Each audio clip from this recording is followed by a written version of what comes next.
오늘 우리에게 주신 하나님의 말씀, 우리가 함께 나눌 말씀은 시편 8강으로 시편 8편 1절에서 9절 말씀입니다. 시편 8편 1절에서 9절 말씀 제가 봉독해 드리도록 하겠습니다. 여호와 우리 주여, 주의 이름이 온 땅에 어찌 그리 아름다운지요. 주의 영광이 하늘을 덮었나이다. 주의 대적으로 말미암아 어린 아이들과 젖먹이들의 입으로 권능을 세우시며 이는 원수들과 보복자들을 잠잠하게 하려 하심이니이다. 주의 손각으로 만드신 주의 하늘과 주께서 베풀어 두신 달과 별을 내가 보오니 사람이 무엇이기에 주께서 그를 생각하시며 인자가 무엇이기에 주께서 그를 돌보시나이까. 그를 하나님보다 조금 못하게 하시고 영화와 종기로 관을 씌우셨나이다. 주의 손으로 만드신 것을 다스리게 하시고 만물을 그의 발 아래 두셨으니 곧 모든 소와 양과 들짐승이며 공중의 새와 바다의 물고기와 바닷길에 다니는 것이니이다. 여호와 우리 주여, 주의 이름이 온 땅에 어찌 그리 아름다운지요. 아멘. 오늘 본문 말씀을 우리 주여, 주의 이름이 어찌 그리 아름다운지요 라는 제목으로 함께 말씀을 나누도록 하겠습니다. 오늘 본문을 저희들 크게 두 단락으로 나눠서 보고자 합니다. 첫 번째는 1절에서 3절로 하나님 우리가 더욱 입체적으로 하나님을 발견할 수 있도록 무엇을 보고 경험하게 하셨나요? 키워드는 온 땅, 하늘, 심판, 달과 별입니다. 자, 본문 말씀을 보시다. 1절입니다. 여호와 우리 주여, 주의 이름이 온 땅에 어찌 그리 아름다운지요. 주의 영광이 하늘을 덮었나이다. 즉 하나님의 이름과 하나님의 영광을 우리가 어디서도 발견할 수 있다는 것입니까? 바로 온 땅과 온 하늘을 통해서도 발견할 수 있다는 거예요. 즉 땅과 하늘에 있는 모든 것, 우리가 관찰하고 보고 경험할 수 있는 모든 것에 하나님의 이름과 하나님의 영광이 있다는 것입니다. 이것은 우리에게 무엇을 가르쳐 줍니까? 바로 하나님께서 온 세상을 만드시고 온 세상을 유지시키신다는 것을 보게 됩니다. 단순히 만들었다는 것으로 끝나지 않아요. 그것을 유지시키시는 하나님의 은혜의 역사, 축복의 역사, 하나님께서 운행하시는 운행하심이 있다는 것입니다. 이것은 우리가 이 세상을 사는 모든 삶의 영역 속에서도 발견하게 됩니다. 자, 우리 인간을 먼저 봅시다. 우리 인간이 아이를 낳는다고 부모가 되는 거 아니잖아요. 아이를 낳기만 해서는 안 됩니다. 어떻게 해야 돼요? 자녀들을 우리가 잘 양육해야 돼요. 그 양육함 속에서 우리를 낳고 기르시는 부모의 사랑과 은혜를 우리 자녀들이 경험하는 것이죠. 마찬가지입니다. 하나님께서는 우리를 만들어 두시고 그냥 내버려 두지 않으셨어요. 우리를 보호하세요. 우리를 양육하세요. 근데 우리 인간만 그러느냐? 아니에요. 인간이 부모가 아이를 낳고 기르면서 낳고 양육하는 그 모든 과정에서 그들을 향한 공급자가 되는 것, 그들을 향한 축복의 통로가 되는 것처럼 이 세상에 있는 모든 생물들이 부모로부터 하나님이 준비하신 공급자로부터 모든 것을 공급받아서 복을 누리게 하셨습니다. 이것이 자연 질서예요. 하나님이 만드신 자연 질서입니다. 그래서 필연적으로 인간들은, 모든 생물들은 우리를 낳으시고 기르시는 하나님의 은혜의 역사를 경험하게 돼 있어요. 여러분들 잘 생각해 보시죠. 이 세상에 무엇이 스스로 자립할 수 있는 게 어디 있습니까? 태양의 공급을 받아야 되고 물의 공급을 받아야 돼요. 땅의 공급을 받아야 됩니다. 그렇다면 이 땅과 물과 태양은 어떻게 시작된 것일까요? 무엇인가로부터 이 에너지를 공급받아서 이 에너지를 공급해 줄 수 있는 존재가 되었어요. 이것은 우주를 관찰하는 사람들도 동일하게 얘기하는 것입니다. 자생된 것이 없어요. 어디선가부터 왔어요. 그래서 운동하고 있어요.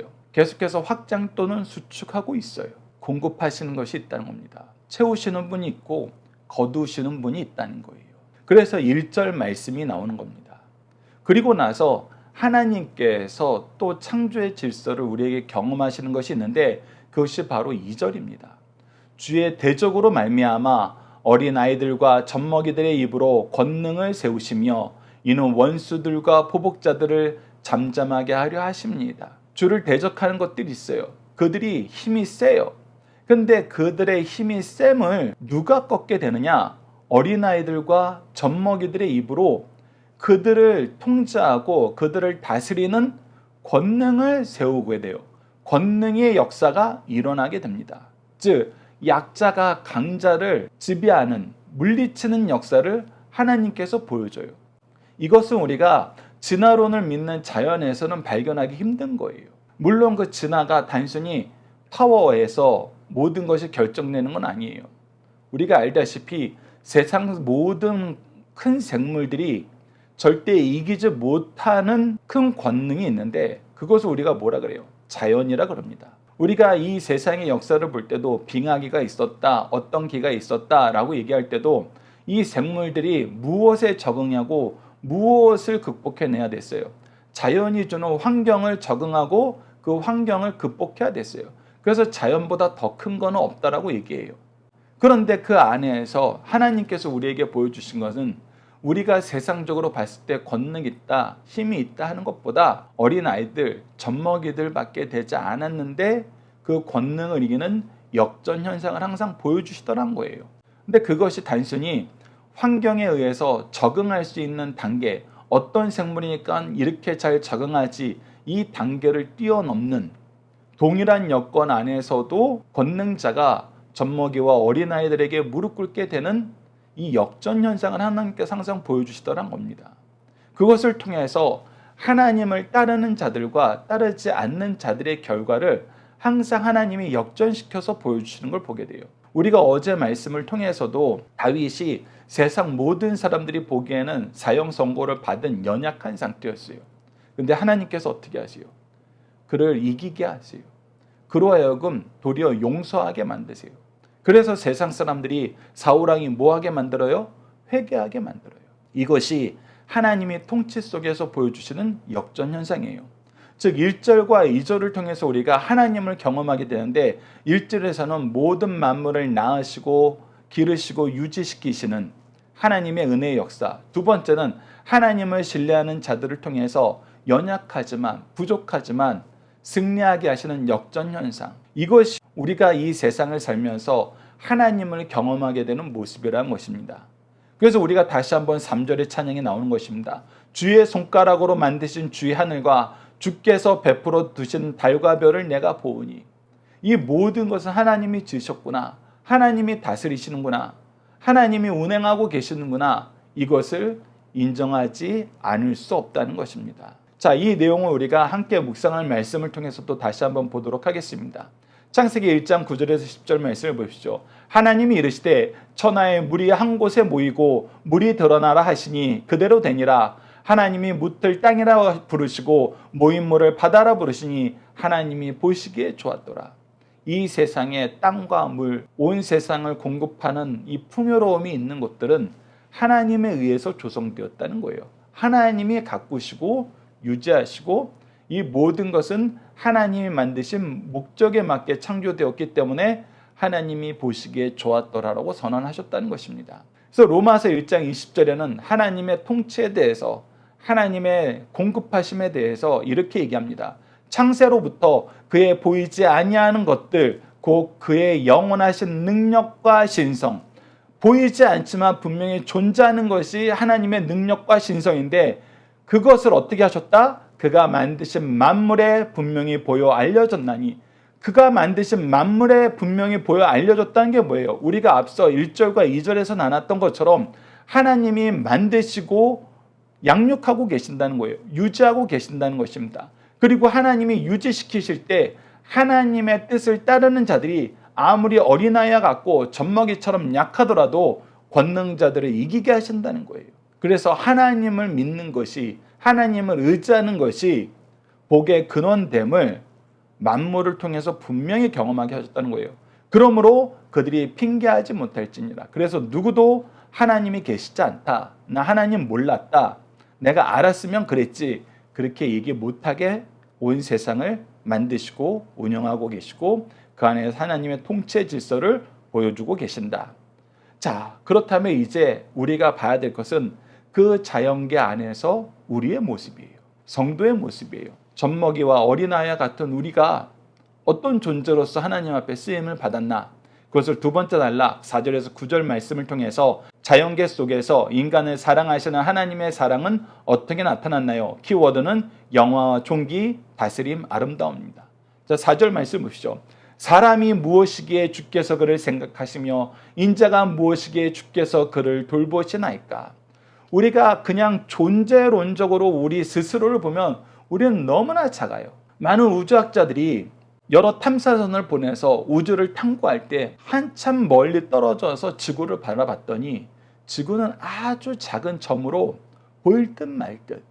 그것이 스스로 빛을 내는 태양들보다는 훨씬 더 작은 빛으로 간신히 보일 듯 말 듯한 너무나 작은 존재라는 거예요.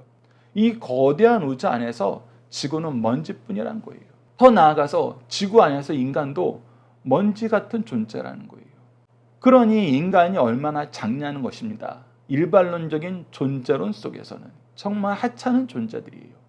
그런데 우리의 존재의 가치가 완전히 뒤바뀌는 엄청난 변혁을 이루게 되는데 그것이 누구에 의해서? 하나님에 의해서. 왜? 하나님이 어떻게 하셨기 때문에? 우리를 생각하시고 우리를 돌보시기 때문에, 우리를 주목하여 보시고 하나님의 사랑을 받게 하셨기 때문에, 하나님의 자녀가 되었기 때문에 우리의 존재가 이 세상 안에서는 너무나 보잘것없고 작지만 존귀하게 되었다는 것입니다.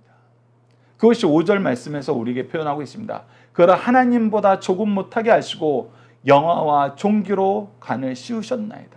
네, 우리가 그냥 생물학적으로 그냥 일반적인 능력으로 우리를 그냥 보면은 하찮아요. 그런데 우리에게 무엇을 입히셨어요? 하나님의 영화와 존귀의 관을 씌우셨어요. 하나님이 우리를 온 세상을 다스리는 왕으로 만드셨다는 것입니다. 그리고 그 왕의 노릇을 할 수 있도록 하나님이 공급해 주시는 게 있어요. 그것이 무엇이에요? 바로 하나님의 지혜와 하나님의 거룩함과 하나님의 의예요. 하나님의 지혜는 하나님을 깨달아 알고 선포하게 만들어요. 하나님이 주신 거룩함은 하나님 앞에서 구별된 삶을 살게 만들어요. 하나님의 뜻 안에서 거룩한 삶을 살게 만듭니다. 그리고 하나님의 의는 우리가 이 세상을 다루실 때 하나님의 의로운 통치를 세상에 나눠주는 삶을 살게 돼요. 그래서 지혜는 선지자, 거룩은 제사장, 의는 왕의 모습이라는 거 자주 나눴던 말씀입니다. 그래서 우리는 이 세상에서 하나님이 세우신 선지자로, 제사장으로, 왕으로 삶을 살게 되는 거예요. 그래서 6절 말씀이 선언되는 것입니다. 주의 손으로 만드신 것을 다스리게 하시고 만물을 그의 발 아래 두셨으니 하나님의 통치를, 하나님의 의로운 통치를 이 세상에 전하는 권세를 주셨다는 것입니다. 7절 말씀 보시죠. 곧 모든 소와 양과 들짐승이며 공중의 새와 바다의 물고기와 바닷길에 다니는 것이니라. 잘 보십시오.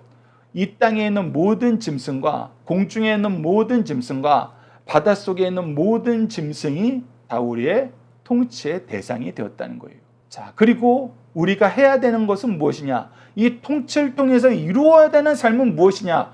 이 대목이 가장 사실은 중요해요. 그것이 바로 9절입니다. 여호와 우리 주여, 주의 이름이 온 땅에 어찌 그리 아름다운지요. 여러분, 이 말씀을 까딱 잘못 해석하면 어떻게 되느냐? 5절 말씀을 통해서 우리에게 영화와 종교로 관을 씌우셨으니까 우리가 너무 높아져서 하나님 감사합니다, 우리가 최고의 자리에 오른 것 때문에 하나님 감사합니다 라고 얘기하면서 하나님이 주신 복에 대한 감사로 우리가 이어지고, 이 감사가 이제 무엇하는 삶으로 오용되고 남용되느냐? 이제 내가 왕이니까 내 마음대로 할래 라는 잘못된 종의 모습을 우리가 갖추게 된다는 거예요. 근데 여러분들 잘 보십시오. 9절 말씀을 잘 보세요. 여호와 우리 주여, 주의 이름이 어디에? 온 땅에. 온 땅에. 나에게만 아니에요.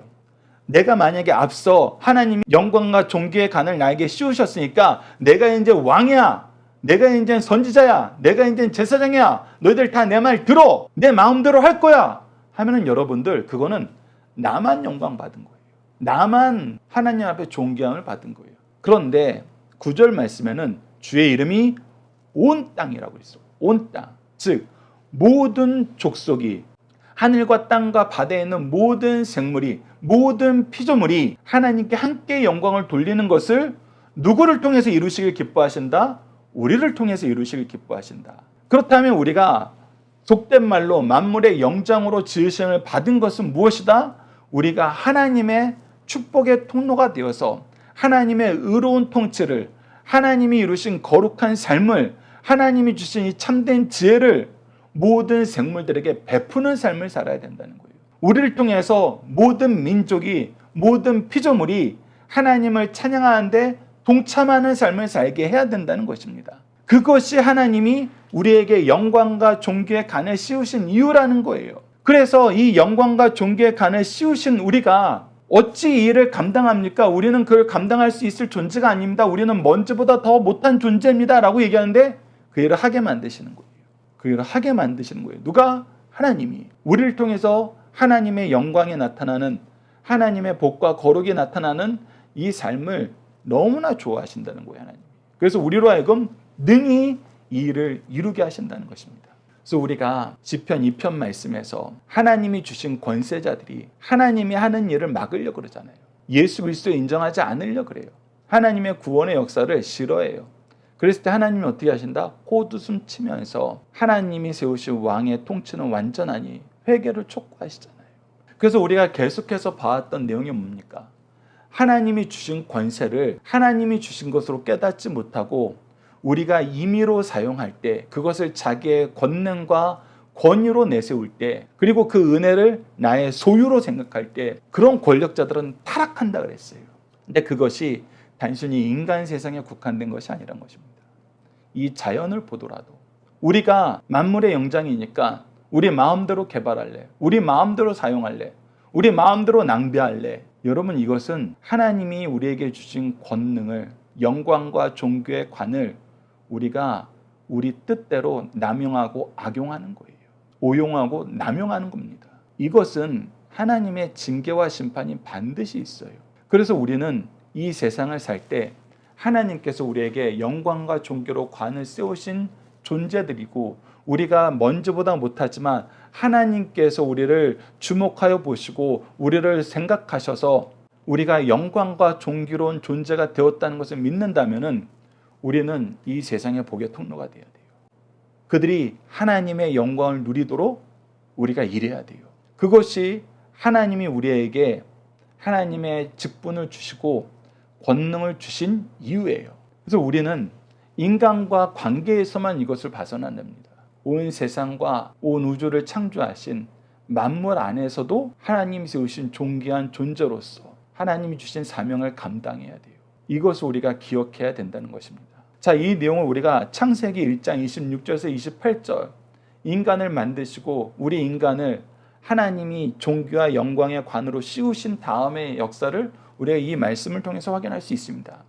하나님이 이르시되 우리의 형상을 따라 우리의 모양대로 우리가 사람을 만들고, 우리가 처음부터 하나님이 우리를 존귀하게 쓰시려고 하나님의 형상으로 만드셨어요. 그리고 뭐하라 그래요? 그들로 바다와 물고기와 하늘의 새와 가축과 온 땅과 땅에 기는 모든 것을 다스리게 하죠. 즉 하나님이 낳으시고 기르셔요. 이 얘기는 뭐냐면 이미 하나님이 만드시고 다스리고 계신다는 거예요. 근데 이 다스리는 일을 누구한테 위임하고 싶다는 거예요? 우리에게 위임하고 싶다는 거예요. 인간에게 주고 싶다는 거예요. 그것이 하나님이 인간을 만드신 창조의 목적이라는 거예요.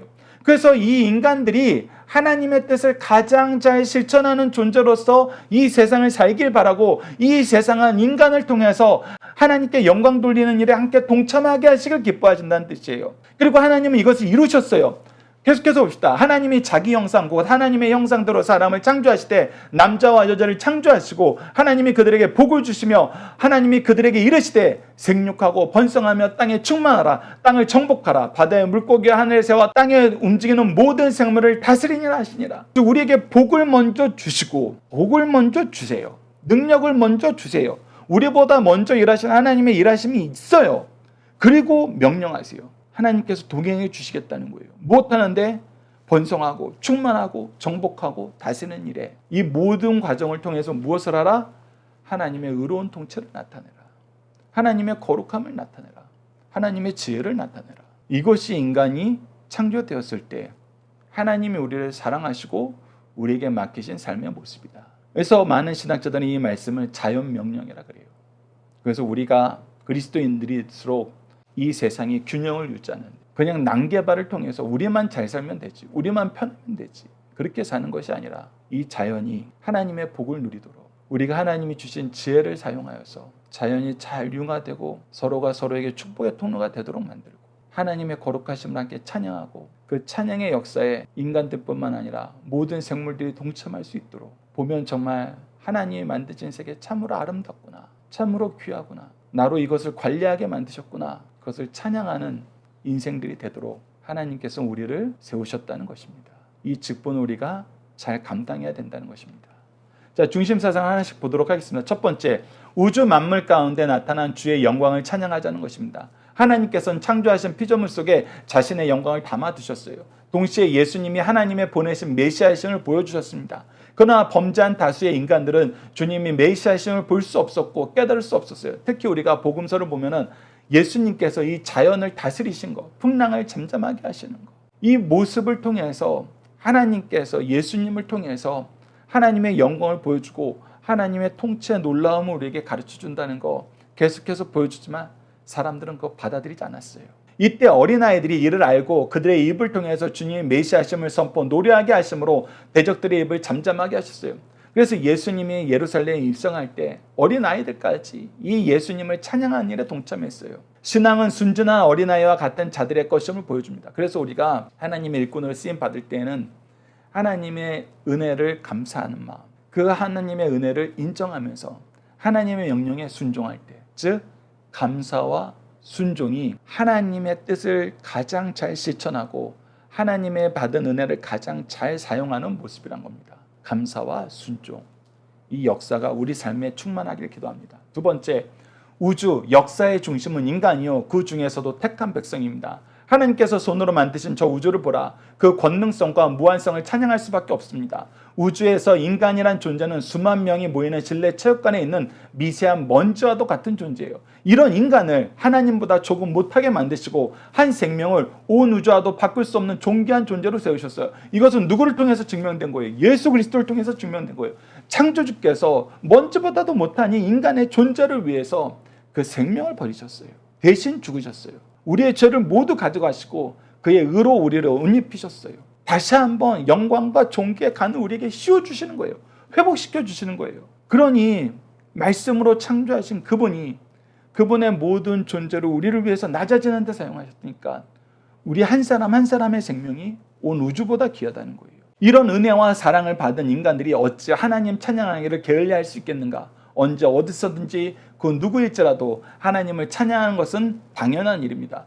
이것이 인간의 바른 자세요 의무라는 것입니다. 세 번째, 온 우주의 지배권을 인간에게 주심을 감사드립시다. 사람이 무엇이 간데 우주의 지배권을 주셨습니까? 하나님께서는 인간을 만물의 영장으로 만드시고 만물의 지배권을 주셨어요. 그러나 인간의 범죄로 이 지배권이 제한 혹은 상실되었습니다. 예수님께서 우리 죄를 속죄하시고 재림하실 때 이 지배권을 완전히 회복된 것입니다. 이를 소망하면서 오늘도 우리에게 주신 사명을 감당하면서 그 은혜를 찬양하는 성도가 될 것을 가르쳐 주신 말씀입니다. 자녀들과 함께하는 기도 훈련 내용으로 함께 기도하도록 하겠습니다. 우리를 사랑하시고 하나님의 자녀로 하나님의 상속자로 세워주신 은혜의 하나님, 작고 연약한 존재일 뿐인데 하나님의 계획 속에서 하나님의 일하심 속에서 하나님의 선언 속에서 하나님의 자녀로 일꾼으로 세우신 왕으로 살게 하심을 감사합니다. 통치할 수 있는 권세를 주셨는데 이 권세를 하나님이 우리를 위해 사용한 은혜의 통로로 사용하지 않고 우리의 욕망과 교만과 자랑의 도구로 잘못 사용함을 용서해 주소서. 은혜로 주신 모든 것을 감사함으로 겸손하게 사용할 수 있도록 도와주소서. 은혜의 통로가 되도록 그리스도와 같은 섬김의 삶을 살게 하시고 권세를 주장하는 삶이 아닌 책임지고 보호하는 삶을 살도록 도와주소서. 예수님 이름으로 기도드립니다. 아멘. 오늘 자녀와 제자를 우리 마음, 우리 기준대로 주장하는 것이 아니라 주의 의로운 길로 인도하며 사랑으로 섬기며 하나님을 아는 지혜와 의로운 통치로 보호하는 삶을 살도록 함께 기도하는 시간 가졌으면 합니다.